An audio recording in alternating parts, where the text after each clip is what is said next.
welcome back to the semifinals of the Paladins Founders Tournament. We have our last Paladins game of the day right now with Soar and Warpath. So let's get started with Dry Bear and Rain Day.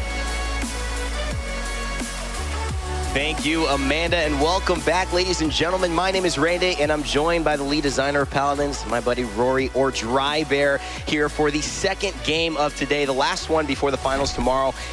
It was an exciting first game. It was. D69 taking the win over Torpedo, the first seed, so the underdog story there already. And now we've got Soar versus Warpath Gaming. We'll see if the same trend follows, if Warpath is able to pull off the upset versus the undefeated top seed Soar. Heading into today, obviously, we're in Jönköping, Sweden. I believe we are, yes. I think we got the pronunciation correct. Of course, the games will be proceeding as follows on these three maps. We're going to be a best-of-5 series. The first game will take place on Glacier Keep, following Temple Ruins, and then Enchanted Forest after that. After the third game, if it is necessary for a fourth or fifth game, the top seed, I believe, will be taking the pick on that, and then the bottom seed will be taking the fifth game pick. So we're all pretty excited. It's going to be an interesting one. This game, I think, a little bit more so than the others. But before we get into the details, the dynamics, let's start introducing the teams and see who we've got here playing today. So behind us, you'll see Soar. This is going to be Soar versus Warpath, but starting with Soar on the right side, we're going to be seeing on the far right, Cuss QT. Up next to him is going to be War Doom. And of course, Gimatoris, MYKL, Or Michael. and Michael, and the man Peacock. And of course, following smile. On the left-hand side, we've got Warpath's captain, Stolzy, maybe bringing out some Androxus today. Keep an eye on him. Doseps following him as well on that side. There's the Barrack, the real-life Barrack, Smidgen, followed by Rude. And then last but definitely not least, Kyle. What's up, Kyle? Yeah, he gave that what's up there. So we learned a lot from the last match, right? Right. The series really kind of showed what possibilities are for characters. And even with the small pool that we have now, Fernando plays coming out as a strong counter to Sky, and even to Kinessa in a lot of cases. So looking forward to see how these teams use the characters and also how they build their team comps. The burn cars were a big factor, but you know, obviously Barracks on both sides. We saw a lot of ruckus play coming out from Torpedo. And towards the end, it really just came down to who can hold the point all the way through. Well, you're seeing a lot of these point fights not even be on the point. I mean, it's this kind of crazy battle that's going on outside of everything. Second layer. Exactly, to get the upper man advantage and then start taking some points, because it really doesn't matter. As long as you get a 5-man wipe, you could pretty much capture from almost 99, if the enemy team has it, to, you know, and go 100 yourself if you have that mainstay kind of hold in that area. Which they did, right? There was a 98%. They held as long as they could. They held the Pip Ultimate, the Evil Mojo. They waited until last second until Fernando could come in with the Immortal, keep all his teammates alive, a Cursed Arm, blowing them all up. And so when they thought they had it, in their mind, they're like, we got this objective. It turned out they didn't. A nice sweep came out. The Pip Ultimate is always a good trump card. So the question is, what will they start with and what will matter for them? Well, you know, one of the characters we've been looking at a lot is Pip. He wasn't picked up on the side of Torpedo very often. I think might have been a mistake by them because that area damage is so strong. But as you see here, we are getting into game. The lineups are going to be a Pip included on both sides. On the left-hand side for Soar, we're going to have Motorius over there on the Pip, Michael onto the Ruckus, Barrack playing by War Doom, Cuss Cutie on the Sky, and Peacock on the Fernando. Across the way, you got Droxus on Stolzy, so no Kinessa coming out just yet. Dosup's playing Ruckus. Kyle's got the Pip, and we're going to be following them into battle here. As the battle begins, a lot of area damage coming out from Pip. Nice leading the charge there with Fernando. The damage will force them back towards the point area, but the Fernando from behind will force them back. First blood will go in favor of WPG. Yeah, Warpath Gaming taking the first 2 kills, but Michael following up on the Ruckus. It's a bloodbath. It's unbelievable. Warpath Gaming just annihilating Soar right off the bat here, taking early point control. This is not the way Soar expected to start. No, and I think, again, what we're seeing from the last match as well, Soar kind of came in very methodical. They set up that front line and they inched it forward, which is very, you know, old Roman phalanx style, right? You want to push it as far forward as you can. But the wraparound from Warpath pushed them into a pin, and they pincer attacked him, crushed him in one blow. It was absolutely stunning, and now let's see if Soar can come back from what was a very bad start, but not with Stolzy playing this well, hitting the number 2 shots. Oh my God, double kill by Stolzy coming out, playing unbelievable on the Androxus. I told you guys, watch out for him. So far, oh my God, this Pip looking like he's in trouble. That's a triple kill by Stolze. I mean, you got the right timing on the reversal, right when he's in trouble. He got the pick, and it was right around when he needed to reload as well. So he wasn't offensively dangerous to the enemy team. He's like, all right, I'm going to reset. I'm going to pop the reversal. I'm going to catch some shots, throw them right back at you. And all this time, he's pushing the front line, right? They're nowhere near the point. They're completely captured out. They got nowhere to go, and then the point gets captured in favor of Warpath. And that's what we call playing up. It's basically saying, okay, we've got the first initial capture. Let's hold it with Barrick and send 4 or 3 of our members out in front so that they can't even contest anymore. And that was a perfect demonstration of that by Stolze, just using his Androxus to the best of his ability there. Fernando pushing up there. I think it was a little bit too aggressive. We lost Barrick, we lost Pip.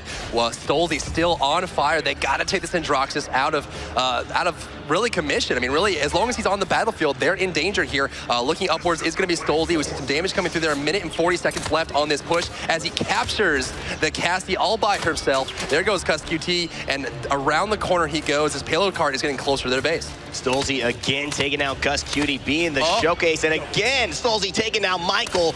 Oh my goodness, Stolze coming to play today. The Androxus is on fire, and again, like you mentioned, using that reversal to kind of build time between his reloads so that he's still doing something. There's the Cassie snipe from across the way, going to take him down. That was a good pickup. Looking for the Barrick, going to find him, and again, without Barrick, they really put all the pressure on Fernando, and I don't think he can hold it by himself. No, I mean, he's a target, right? He's a big, big target, and he could do things especially great with pressure from other places or other, devices to basically attract their attention. But if it's just Fernando, with blast shields, they're going to be able to go ahead, well, actually, Wrecker, they're going to be able to destroy the shields he has very quickly. There's some poke coming around the corner. Nice leading the charge with Fernando. Oh, over the wall, Mojo. Chickens! We've got raining chickens here, and they're about to be fried. As they come down on top, the Mega Turret will burn him down, and with Ruckus down, they don't have that strong frontliner. Oh man, that was a nice mojo there by Pip. Using his ultimate, turns people into chickens, allowing them to basically just be cannon fodder for anyone around, and with the area damage from Pip as well, that's just gonna be GG real quickly. Getting close. They're holding it. There goes the Ruckus damage. Looks like they're going to take out Fernando. The ultimate was ready, but he decided to hold it. There weren't teammates around. He wanted to capitalize on the best he can. Here comes the roll from Cassie. They're trying to hold as best they can. Nice knockback, getting him off the point. They're holding tight. And again, look how aggressive they are to stand as close to the payload as possible. Make sure those inches don't come out for free. I can't tell you. I mean, I've lost several games thinking I was standing close enough to the payload, and I wasn't. And that defense was unsuccessful there. And that's just a shame to see. But it's now taking into overtime. Stolze. Wow, Wardoom tries to take on the great Stolze, and it didn't work out in his favor. Jumping in there, the King of the Skies, Androxus is always a danger. They just barely missed that overtime tick, but I think at the end, they still got the 2-1 lead. Yeah, and that's a big thing we'll see. Oftentimes, it is easier to defend, especially on Glacier Keep. It's a lot easier. There's a lot of easy chokes to follow through, and obviously, if you have characters like Kinessa that can snipe down, or long-range characters like Cassie, which Cuss is playing, and he hits his shots. Cuss hits his shots. It's going to be harder to get through all 3 of those choke points. So good job there by the defense on the team of Soar. Let's see if they can change up the capture point. Burn cards, it's time to get it up here. Looks like 3 of them being picked up for everyone except for Dose-Ups. He goes for the cooldown and then the blast shields to keep him safe from lots of big hit damage. Across the way, you're looking at Pip, a lot of damage for Barrick and Cassie as well. Look at the Fernando placement, though. That's really been key so far for Warpath. Yeah, well, Fernando's just been a very interesting character because you can see him used so effectively and then you can see him used so ineffectively. Right now, Warpath doing a great job of distracting enemy teammates on Soar and obviously, looking to get this capture point again to take the second one of the game. Fernando forced out a lot of damage, but there goes the Hexafire. You gotta be careful about it. I love his positioning too. He wasn't aggressive. You see a lot of Ruckus players who get up in your face and try to burn it. They'll burn them down just as fast as you get burned down as Ruckus. But he sits in the back and uses it more like artillery, right? He wants to hold the position, keep the enemy team off the point, and let his team do the rest. Exactly. So much of this game is positioning, timing, right? You're an FPS guy. You used to play a lot of FPS games. I mean, how important is it to just not necessarily flank, but flank at the right time? It's everything. I mean, 1 second earlier, you die. 1 second later, you get a 5-clutch ace. Right? It's really huge. The timing is all that matters here. Positioning is a big part of team shooters as well. So you see Ruckus kind of holding that front line, but Stolze, again, that wild card. While we see Warpath have great positioning, they hold the front line, they cover the flanks, and in the meantime, Stolze's just going rampant. And Stolze, like they said, Warpath said, we would not be here if Stolze was not playing on our team and carrying us. A really nice evil mojo coming there. However, Stolze still alive, even though he was turned into a chicken for what seemed like 2 seconds, almost dying. Somebody get this man off this Androxus and send him back to base, but somehow he is still here. And with the accursed arm going, the reversal happening, is he going to take him down?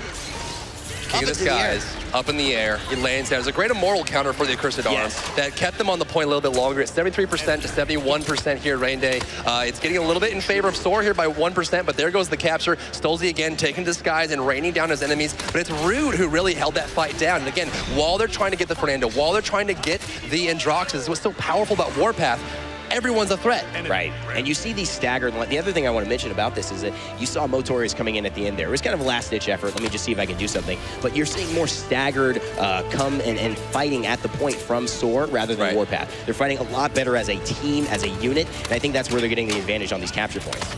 Well, they're getting close here. Fernando by himself looking for a kill on Cassie. She's going to dodge roll away. She does have a disengage if she needs it, but she does not. PCAT goes down to Rude yet again. This is a phenomenal Cassie play. Has the ultimate available, doesn't really need it. They're all kind of in line of sight right here as Warpath sets up to defend their payload. Nice shots there. And yeah, you'll see the Cassie oftentimes save that ultimate for the beginning of fights or just really critical things. Oh my God, but she's taking down Cassie on Cassie crime there. Gus Cutie getting the better of Rude, sending him back to base. And now it looks like that payload is stalled for just a moment. Good defense so far by Soar. Now they're just below halfway, right? They're more about a third there, a minute and 30 seconds left on the clock. And the fact that they haven't made it to the base at this point, generally the open areas, if you get a good wipe, you can get a lot of ground covered until you reach their respawn point. It seems like the defense coming out from Soar is getting better and better. Stolzy, they're getting better at handling it. Remember, this is game one, the best of 5. They have time. As long as they can adapt, they can recover. Yeah, and that's what I want to see here. I want to see, can they adapt? Okay, they come out #1 seed, like Torpedo. They kind of get blown up early on. They lose the advantage. Can they come back and make a difference here? Can they adjust their playstyle? AoE damage from Pip. There goes Motorius dropping down to the Ruckus damage. They're pushing him back. The emitter is down. The shield is up for Fernando, but it's not going to buy him too much time. He's under fire from a lot of targets. AoE damage coming down. Doseps will take out MyKL, and it's going to be a tough push here, but they're getting some ground. Yeah, and they're definitely, this is what you were talking about, that wipe in the open area, and now they can kind of move the payload along without anybody stopping it or saying, hey, we're here, right? And they have the little bit of time before they can now get aggressed on at this next choke point, which is this high ground area right between the two buildings.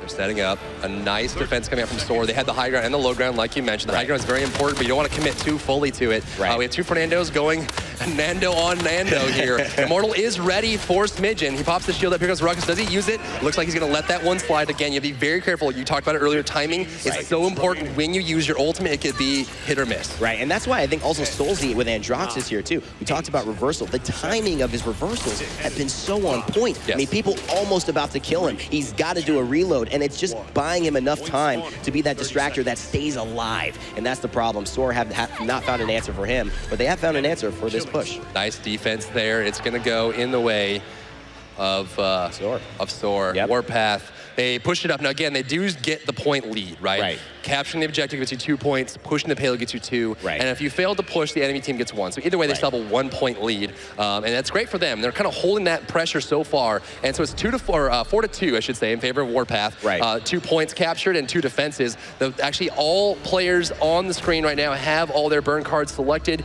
Do we have any questions? Looks like we don't. Actually, we have one. We have one on PCAT. On Fernando. So PCAT trying to get in that fight. And that's great, too, because he does have insurmountable for the shield. Exactly, and that's going to be a big deal. Obviously, if he's at low health and he's got a little bit of trouble going on, pop up, mount very quickly onto the shield, get an extra 1,000 health, and hopefully survive a reposition in the fight.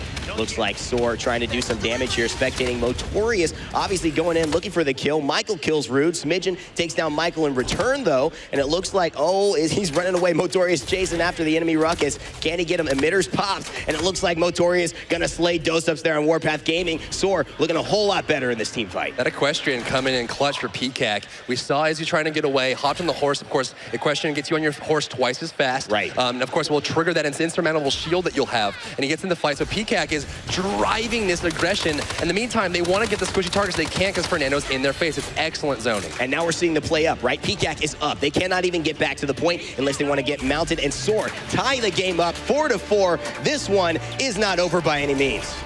Now they have to get this payload push again. If they do lose this push, Warpath will take 5 to 4. They get 1 point for the defense. The damage is coming down on Fernando, forcing him back away here. 2 minutes left on the clock to push this payload into the enemy base, and he's getting close and close. But he doesn't realize There's a machine behind him. Oh my God, that's always bad when you're shooting somebody and realize a machine gun's shooting you. That's got to be a bad day in the office, right there. It is. I gotta say. But definitely is. One of the greatest things we're seeing now is the example of how, yes, it can be very hard at certain choke points, but it can also be really hard at your capture point. Once you get that first capture, there's a lot of point basically spawning that they'll just go ahead and kill you before you're able to push it out. But it seems like Soar has finally made it out of this initial potential trap that Warpath has been setting. First arm is ready for Stolzy. He's dealing some damage here to PCAC. He's trying to hold as long as he can. Nice Again, he's shots. buying time for his team. His team's a little bit late on the draw there. Up in the air, cursed arm. Damage from the Mega Turret will take him down. Great prediction there from Barrick. The second he goes up, he drops. And Cuss Cutie gets out of it saves Cuss Cutie's life. So Cassie's still alive. Look at it, healing back up. And unbelievable plays there by Wardoom. Wardoom, they're saying he's the best Barrick in NA. And it would appear so. It would appear so. Fantastic Mega Turret. Of course, I think some people on Warpath may have something to say against that. Of course, there's a Barrick mirror in this game, so we'll see who actually gets the last laugh. Ruckus gets taken down by Michael, though. Michael will drop. That's a tough spot to be in. He pushed a little bit too far forward. Looks like they're going to get some Cassie damage on here, but forced away. The emitter is on cooldown. Looks like it's back up here, but Hexafire is ready as well. He might go for the long-range artillery shot that we saw earlier on. They work so great for Warpath. It's 4-4. Remember, if they do defend this, they'll take the lead anyway. Damage on Fernando forced away. Nice flank. There's the emitter to buy time, but it's not going to be enough. PCAC drops the Immortal to keep his team and himself alive. Will it be enough? Well, Michael got his revenge there. Doseps actually took him out, and nice shots there. Motorius trying to escape Stolzy with that Androxus. Seems like he's everywhere. Those 3 dashes on Androxus, so powerful. His mobility, absolutely crazy. They call him the King of the Skies for a reason. He's got that airborne. There's the Hexafire. Straight through the shield, straight through Michael. The damage is just going to be enough on top of the payload cart. Fernando is holding it down. He's got a lot of damage coming with that flamethrower. It's coming down from above as well as Pip is raining onto him. PCAC holding the spot. Immortal will buy some time for his teammates to respawn, and Warpath holds. Yeah, and it looks like this is going to be a tough one for squad of PCAC and Soar to basically be able to push this, and the defense has failed. Give that 1 point to Warpath Gaming. 5-4. Wardoom did his best to push that one in, but again, they do give the point to Warpath. 5-4. They got the lead. Now the burn cards are coming back in here, so they want to see if they can adjust their strategies and get back in this match and take this next objective. As we get closer and closer to 9, every objective matters. I mean, everything from the defense to the capture points. Right now, you're looking at a 4-point score for Soar. And if they're able to go ahead and win these next 2 points, they're going to basically have 7, which means the next engagement, they're basically going to be able to win. So this is very key for them to get all 3 points if they want to get a victory. We do actually have a Cauterize picked up here by Doseps. Want to prevent that enemy Pip healing. It's so clutch. Healing Potion can really turn the tide of a fight if you're not being careful. You get the right heal on a Fernando or a Ruckus and buys enough time. Here comes the damage. Doseps going to find a pick here as Michael was way too far off. Yeah, and Stolzy actually getting the pick onto Michael, even though it was Doseps doing the majority of the damage. Doseps getting another kill on a Mo. And he find the triple here. Not enough time. Stolzy will pick up Cuss. There goes Wardoom. It looks like Warpath has 1 less person to contend with. Now, here's what we were talking about, right? Wardoom's standing on the point, but the fight is happening around him. He's just cannon fodder. His team is not there. They're not ready. At that point, you just back off. There's no need to be on the point. You need to regroup, and we saw it with Torpedo and D69 last time. D69, they didn't have a chance to win. They would just pull out. Let them get to 99, but if we come in with 5, we have a chance to win it. We can take it back. Again, you have to be, really, it's all about the 100%. Let the percentage in between go, but if you can control the space first, then you can get the objective point. But if you're too focused on your progress, you'll lose a lot in the end of the game as well. 3 dashes coming out from Androxus, looking for damage, gonna find 1. Looking for the second ones, and right in his side, there goes 2. A double kill for Stolzy. Gonna try and find 3 as we do see PCAC by himself, but the capture point has already been secured. And at this point, Warpath are just 1 point away. If they can actually go ahead and push this payload into Soar's base, they will win game 1 as the underdog here, the 2nd seed out of NA against Soar, the number 1 seed. So this may be surprising some of our viewers. This may be surprising us a little bit. So we're very confident heading into this game, and Warpath just turned up the heat.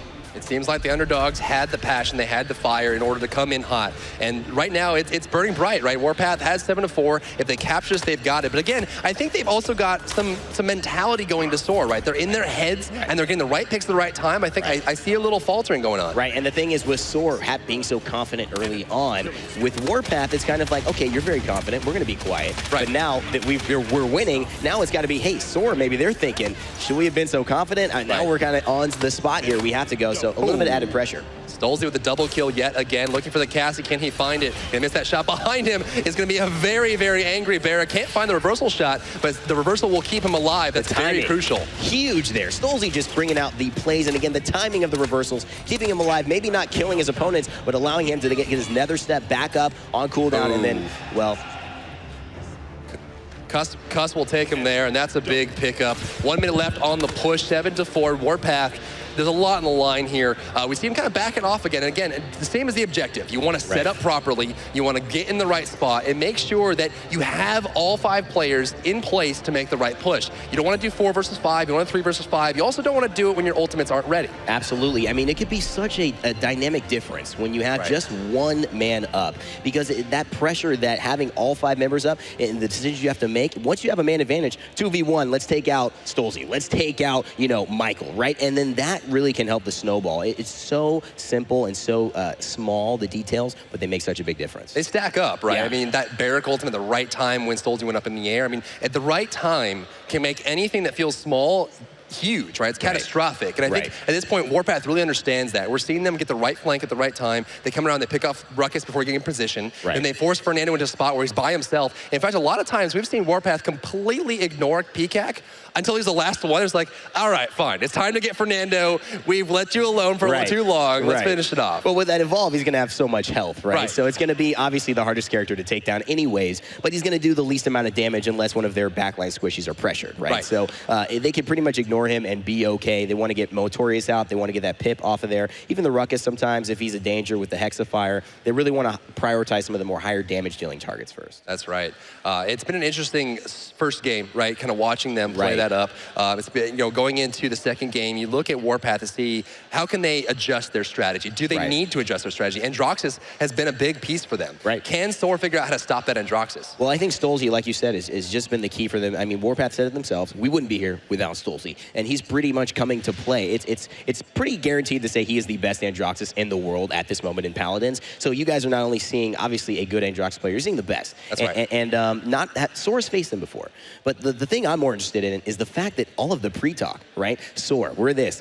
Their name used to be Kungarna. You know what that means? The Kings in Swedish. Okay. All right. So I didn't know that. 6 months ago, they set their team name up to basically be the champions of this, and now they're looking at being down in their first set. Talk about the mentality there. That's got to be a hit.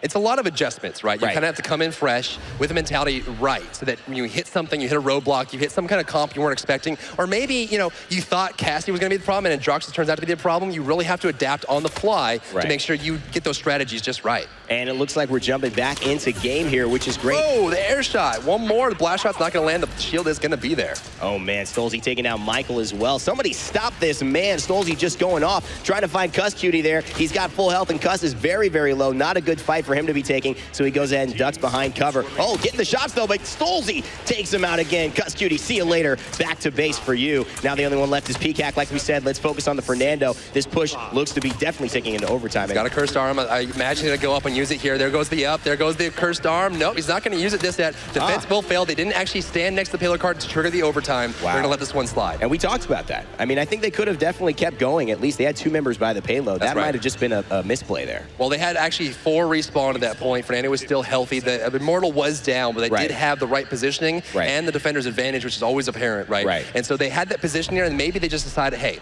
okay, we're already up. We're going to hold on to this, let this one slide, and we know we can get the next capture point. And, you know, you could have gone all in, because if they did get that, they would have won the game. But, again, this is the safer play, and a lot of times in competitive scenes, you'll see the safer play taken, because there's money on the line. That's right. Well, remember, too, if you go too far forward and you lose too much, you're giving credits to the enemy team. You're charging their ultimates. You're losing your own ultimates. It's very risky, but remember, with 7-5 and 2 points per objective, if they capture this point, they win the game. And so they had that backup already there. If they don't, they still have a chance to bring it back. There goes Megator, going to shred that shield, but it's not going to be enough. Stolze and dose-ups from Warpath Gaming already getting the advantage for their team. Soar looking 2 men down right now. We know how dangerous that is. And now Cuss Cutie goes down. Warpath Gaming on the verge of taking this next point, at least this next team fight, and they're already at 33 ticks. This is not looking good as Stolze and dose-ups look to play up, basically making sure that Soar cannot get back into this fight. It's 61 ticks left, and it looks like this could be Warpath Gaming taking the first set. Dropping them low. Ruckus is going to play it safe and back off. 85%, 89, 93. They might have this here, Rain Day 96. And there goes game number 1. It's going to Warpath, and that's exactly what they're on right now. They are on a path to the finals to be the champions of this tournament. And Soar in game 1 didn't have an answer. Soar not soaring at the moment, obviously not doing their best, and as the #1 seed, not living up to their own expectations. We talked a lot about Soar being very confident, and it looks like that confidence hasn't translated into their play just yet. Now, I know these guys, I've talked to them. I spent a lot of time with them at the airport. They're very mentally tough, right? So that's why the smack talk happened, but it's also, I think, why in this next game you may see them bounce back. Well, we'll see if they can handle that Androxus as well from Stolze. It's a big, big piece for them. Right. And, you know, honestly, when you think about it, if you're that focused on one player, maybe they can bring the rest down. And really, it comes down to awareness as well. We saw so many times where Ruckus flanked around and took it away from them. Or we saw Fernando actually push the line so far forward, no matter what you did, you couldn't get to the point. Exactly. And I think that may be an interesting thought because, okay, so they're focusing on trying to get Stolze out of the fight, but he's so survivable. He's hitting his reversals at the perfect time. Any burst damage they have to try and let's get him out of the fight, it's being reversed. That's so he's basically either healing up off of it or he's just mitigating that damage and potentially killing them. So maybe, again, going on to some of the other targets that they're not paying attention to, maybe not expecting that focus to get that 4v5 advantage would be more, apt for their success. Well, speaking of success, they're heading into the second match, which is going to be played on Temple Ruins. Again, we saw this last set. The first one, Glacier Keep, very tight, a lot of lean corridors, some very personal space being pushed there. Great for Androxus.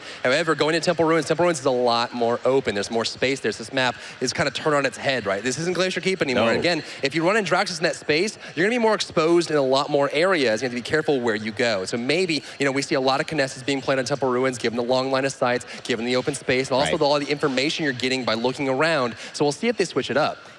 Knowing Soar, I don't expect any switches, any major switches like a Kinesta coming out. However, Kinesta is a pretty good counter to Androxus in many ways. Androxus obviously loves to get up in the air, shoot that accursed arm. Kinesta, that's an easy snipe right there, just a sitting duck in the air, so no cover to hide behind. So we could see that, but I expect Soar to just change their mentality, their game plan, more so than the characters. But we'll see.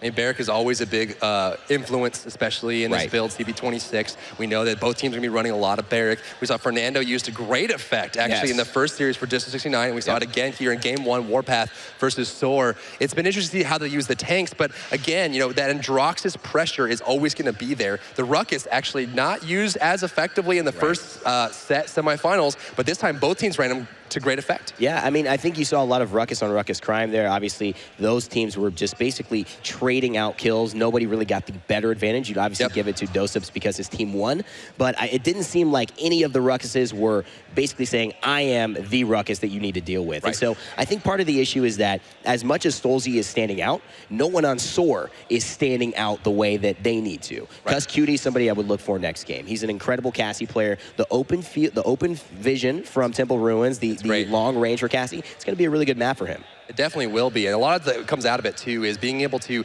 call motion from the enemy team, right? They're crossing left. They're going around the flank. They're coming from the front. They just spawn. I see them coming out of their base, right? That vision changes the whole dynamic. We know Cassie also brings in the vision from her ultimate. You can reveal the entire enemy team. You know where they're going. So looking at it, too, I think both teams have actually been kind of playing each layer of their damage output to the right effectiveness. Ruckus, neither of them actually got greedy last game. You see that from a lot of Ruckus plays where they just get in your face. But so far, we've seen Hexafires from the back of their team, make sure it's just really just a volley of damage to cover. It's almost like just a machine gun nest. And then same thing from Dual Fire. They're getting the right spot. They commit when they need to. The rest of the time, they're just there to protect their teammates. Yeah, and Ruck is, again, one of the more annoying characters to try and kill as well because he's got emitter, so he can pop a shield over himself. And he's also got hover, which is a really good escape tool. Obviously, mobility. All the mobility usages. If we see Androxus use another step, we see Ruckus using hover. That cleanses any CC or any type of, slows or debuffs, right? So obviously, all characters will have that, but Ruckus, it just feels like he can get around corners very quickly and survive, more so than a lot of the other characters. So he's a good flanker. That's absolutely true. Now, obviously, we did see some Sky in the last set. We saw a lot of Sky coming out from TPG. You think we'll see it? It worked. It worked in a lot of situations, definitely, and it was something that provided the right pressure, but I think the strong counter to that was to Fernando. So, will we see a Sky here, you think? To me, Soar haven't been a team that loves Sky. I think every team coming into this tournament, knowing what was on the line, prepared something for Skye. Yes. Either for Skye or with Just Skye. in case. Just in case, because she became so heavy meta in the qualifiers. The last stage of the qualifiers, right? It wasn't consistent until towards the mid-level. Right, it was absolutely caught everyone by surprise. The casters, the players, just because it ended up working when Torpedo actually swung a 2-0 lead by D69 into their favor and went 3-2 to take that series. So obviously D69 had something prepared for Skye. I would imagine both of these teams have a little bit of Skye in their back pocket, whether to play or to play against. Absolutely true. There's a couple characters we haven't seen yet. Of course, Buck. Right. Very strong close-range pressure. He's got the ultimate, traps him inside. Right. Works great with characters like Ruckus or Pip. Right. You get him in one spot, you just rain down on him, burn them all, especially that Hexafire. You know, Michael loves Buck. So we could see some Buck out of Michael today. Might be interesting. But the thing is, he would rotate probably Ruckus. So they might lose Ruckus, go for Buck. It'd be an interesting dynamic. It might be a good swap, actually, because we know that Buck has a net shot, which actually roots targets. And so if you see Androxus trying to get out of that, if he dashes once, that's not going to cleanse again. And so if you root him, he's going to fall out of the sky, and you're going to burn him down. So that might be a good shot for him. Yeah, so will he fall out? He will directly fall out of the ground. sky and fall to the ground. So that's definitely going to limit the Androxus. That could be a good